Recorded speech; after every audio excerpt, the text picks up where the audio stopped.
નક્કી હતું કે ટ્રેન આટલા વાગે આવશે આ જગ્યાએ. માણસ 10 મિનિટ વહેલા આવે, 20 મિનિટ. તમે બધા તો 1.5-2 કલાક થેલા લઈને બેસી ગયા હતા. મને જ મૂકીને ન વહી જાય ટ્રેન, હે ને? હે સરસ મજાનું આમ જવો તો ખરી, બેગ ભર્યું હોય છે તમે.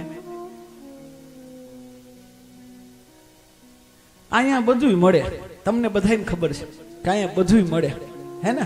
તમને ખબર હશે ને અહીંયા સરસ વ્યવસ્થા જમવાની, કાંઈ ચિંતા નથી. પણ મને એ નથી સમજાતું, ગુજરાતી જ્યારે નીકળે ને ત્યારે ટ્રેનમાં, ત્યારે બધું હોય કે ન હોય, થેલો તપાસ કરો, થેપલા તો નીકળે નીકળે નીકળે. તો એટલી તૈયારી અને રાજીપો. આગલા દિવસે તો બધાને ફોન કર્યા હશે ને સ્ટેટસ લગાવ્યા હશે, હું જાવ જ છું, ધ્યાન રાખજો ઘરનું, ભલામણું કરીને. અને પછી થેલા લઈને આવ્યા અને એટલો ઉત્સાહ, ટ્રેનમાં બેઠા, એટલો સત્સંગ કર્યો, એવા એવા સંકીર્તનો કર્યા. એક વાર તો એવું લાગ્યું કે ટેલ બેઠા છીએ સીટના પાટિયા હલબલી ન જાય ક્યાંક નીકળીને, એવો તો સત્સંગ તમારો. એટલો ઉત્સાહ હતો ને, કેવો ઉત્સાહ. અને એમાં આવી પાછી ખબર પડી ટ્રેન ચાલુ થઈ ને, ટ્રેન ચાલુ થયા પછી જે આ વચ્ચે વચ્ચે જ્યારે ગુજરાત નીકળ્યું, રાજસ્થાન આવ્યું ને, એ મજાના જોતા જોતા જોતા જોતા દિલ્હી આવ્યું, જેમ જેમ હરિદ્વાર નજીક આવ્યું ઓર ઉત્સાહ ઓર ઉત્સાહ. અને જ્યારે ટ્રેન આવી ને પછી બધા રિક્ષાઓ કે જે કોઈ બસમાં બેઠા અને બસમાંથી જ્યારે નીકળ્યા અને ગંગાજીના ખાલી દર્શન કર્યા ને, એવો ઉત્સાહ કે કપડા એક બાજુ, આશ્રમ એક બાજુ, અહીંયાથી જ એક ડૂબકી મારી લે, એવો ઉત્સાહ બધાને ત્યાં. અને ગંગાજીમાં સ્નાન, કેવો આનંદ આવે છે. શું કામ ખબર છે? આપણે શાંતિ મેળવવા આવ્યા છે, આનંદ આવે છે ને. પછી જોવો કેવો ઉત્સાહ, કેટલો ઉત્સાહ, કેટલી તૈયારી. પછી અહીંયા થશે શું ખબર છે? એક દિવસ તો બહુ આનંદ, બીજો દિવસે વધારે આનંદ, આનંદ આવશે, એ બધા મજા આવે. પછી થોડાક દી થાય ને તમે ફોન કરશો ઘરે, મને ખબર છે 5મે દિવસે થશે ને એટલે ફોન કરશો. વડીલોની આમ ફોન કરવાની આદત હોય ને, આમ હોય, આપણે બધા આમ કરીએ ને, એ આમ કરે, ફોન આગળ રાખી.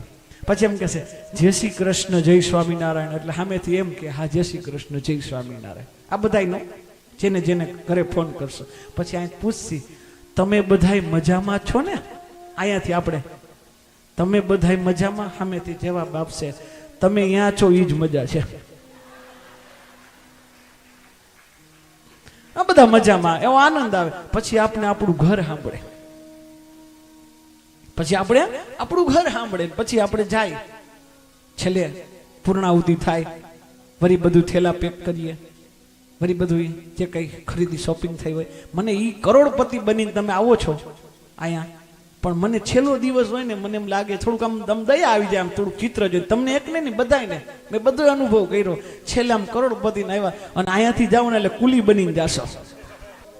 નાવાનું એક બાજુ, ખાવાનું એક બાજુ, બધાય થેલા મૂકી અને સીધા તમારા રૂમમાં જાઓ, બેડમાં પડો અને એમ થાય હાય હવે શાંતિ મળી.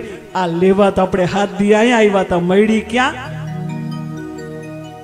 લેવા આપણે અહીંયા આવ્યા હતા, પછી થેલા મૂકીને આમ પડીને એમ કે હાય હવે શાંતિ. તો આપણે અહીંયા આવ્યા હતા લેવા. શું કામ? ये बात जन्माद्यस्य है.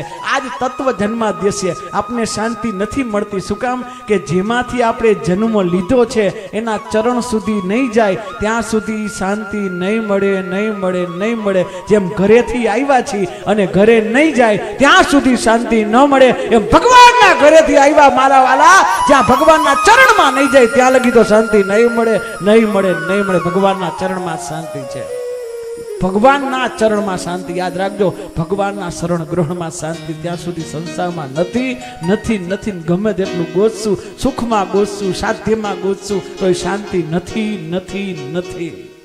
સાધ્યમાં, સાધનમાં શાંતિ નથી.